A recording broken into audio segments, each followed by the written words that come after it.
Secara fisik, sapi Bali mudah dikenali karena mempunyai ciri-ciri sebagai berikut. Warna bulunya pada badannya akan berubah sesuai usia dan jenis kelaminnya, sehingga termasuk hewan dimorfisme seks. Pada saat masih pedet, bulu badannya berwarna sawo matang sampai kemerahan. Setelah dewasa, sapi Bali jantan berwarna lebih gelap bila dibandingkan dengan sapi Bali betina. Warna bulu sapi Bali jantan biasanya berubah dari merah bata menjadi coklat tua atau hitam setelah sapi itu mencapai dewasa kelamin sejak umur 1,5 tahun dan menjadi hitam mulus pada umur 3 tahun. Warna hitam dapat berubah menjadi coklat tua atau merah bata kembali apabila sapi Bali jantan itu dikebiri, yang disebabkan pengaruh hormon testosterone. Kaki di bawah persendian telapak kaki depan dan persendian telapak kaki belakang berwarna putih. Kulit berwarna putih juga ditemukan pada bagian pantatnya dan pada paha. Bagian dalam kulit berwarna putih tersebut berbentuk oval, white mirror. Warna bulu putih juga dijumpai pada bibir atas bawah, ujung ekor dan tepi daun telinga. Kadang-kadang bulu putih terdapat di antara bulu yang coklat, merupakan bintik-bintik putih, yang merupakan kekecualian atau penyimpangan yang ditemukan sekitar kurang daripada 1%. Bulu sapi Bali dapat dikatakan bagus, halus, pendek-pendek dan mengkilap. Ukuran badan berukuran sedang dan bentuk badan memanjang. Badan padat dengan dada yang dalam, tidak berpunuk dan seolah-olah tidak bergelambir. Kakinya ramping, agak pendek menyerupai kaki kerbau. Pada tengah-tengah median punggungnya selalu ditemukan bulu hitam membentuk garis belut, memanjang dari gumbah hingga pangkal ekor. Cermin hidung, kuku dan bulu ujung ekornya berwarna hitam. Tanduk pada sapi jantan tumbuh agak ke bagian luar kepala, sebaliknya untuk jenis sapi betina tumbuh ke bagian dalam. Usaha peternakan sapi Bali memiliki peranan penting dalam upaya pencapaian program swasembada daging sapi. Fokus utama dalam suatu usaha peternakan adalah tingkat keuntungan. Tingkat keuntungan yang diperoleh peternak sangat menentukan perkembangan peternakan serta efisiensi usaha peternakan. Semakin besar keuntungan yang diperoleh dari usaha pemeliharaan sapi, maka semakin rendah angka efisiensinya. Usaha peternakan merupakan potensi yang dapat dikembangkan di pedesaan karena mampu memberikan tambahan penghasilan bagi petani dan penyerapan tenaga kerja. Peternakan rakyat memegang peranan utama dalam pembangunan subsektor peternakan dikarenakan usaha ini merupakan porsi terbesar dari seluruh usaha peternakan nasional.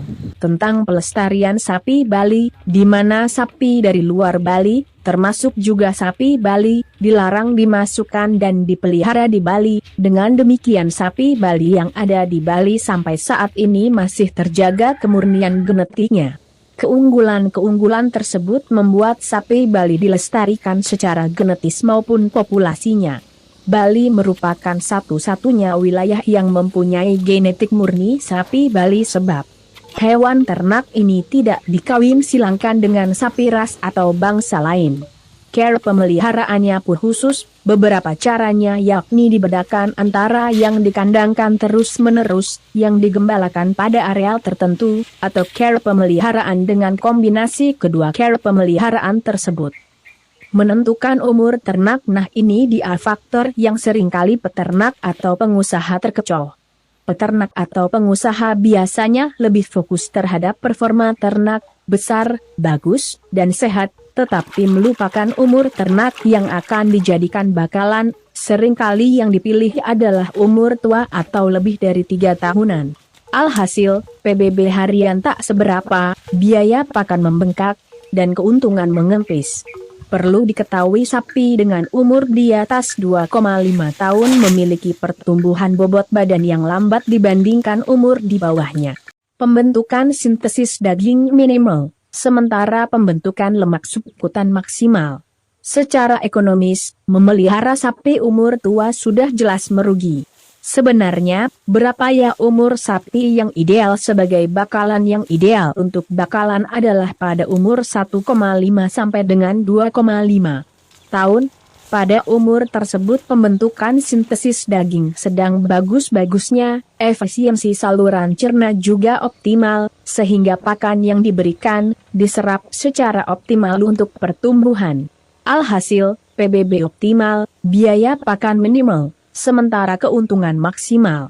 Jadi, untuk bakalan pilihlah umur 1,52,5 tahun, jangan coba-coba pilih yang tua. Lalu bagaimana cara pilih sapi umur 1,52,5 tahun? Caranya gampang, lihat saja giginya.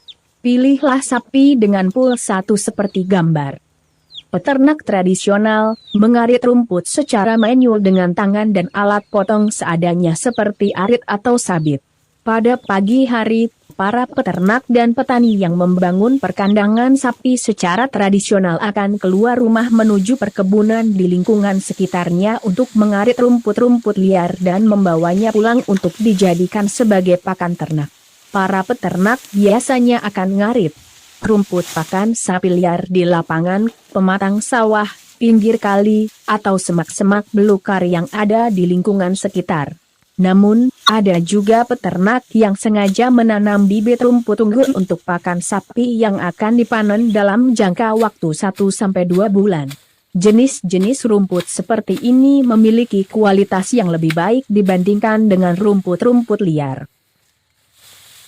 Ada beberapa jenis rumput hijauan pakan ternak yang memiliki kandungan nutrisi yang sangat bagus sehingga banyak dicari dan menjadi kesukaan para peternak. Beberapa jenis hijauan tersebut salah satunya adalah rumput gajah. Jenis rumput ini mengandung 10% protein kasar dan 31% serat kasar. Rumput gajah sangat disukai para peternak karena hasil produksinya yang lebih besar jika dibandingkan dengan jenis rumput hijauan pakan ternak lain. Rumput ini juga memiliki usia panen yang relatif cepat dan proses penanaman yang mudah, sehingga banyak peternak yang memilih untuk budidaya rumput gajah ini untuk dijadikan pakan ternak. Selain rumput gajah, lam toro juga sangat bagus untuk pakan sapi. Lam toro adalah tanaman yang termasuk hijau dan mempunyai gizi tinggi, tapi pemanfaatan lam toro untuk pakan ternak juga perlu dibatasi. Lam toro mengandung zat anti nutrisi yaitu asam amino non protein yang disebut mimosin, yaitu bisa menimbulkan keracunan atau gangguan kesehatan apabila dikonsumsi dalam jumlah yang banyak dan terus-menerus dalam jangka waktu yang cukup lama. Meskipun peternakan sapi terkesan kotor dan kumuh, Anda harus tetap menjaga kebersihan kandang dari kotoran sapi itu sendiri atau kotoran lainnya yang meliputi lantai kandang, lingkungan, dan sistem pembuangan kotoran sapi. Usahakan tidak ada bau yang menyengat karena akan mempengaruhi pertumbuhan dan daya tarik sapi terhadap makanan. Kesehatan sapi, pastikan sapi tidak mengalami gangguan kesehatan.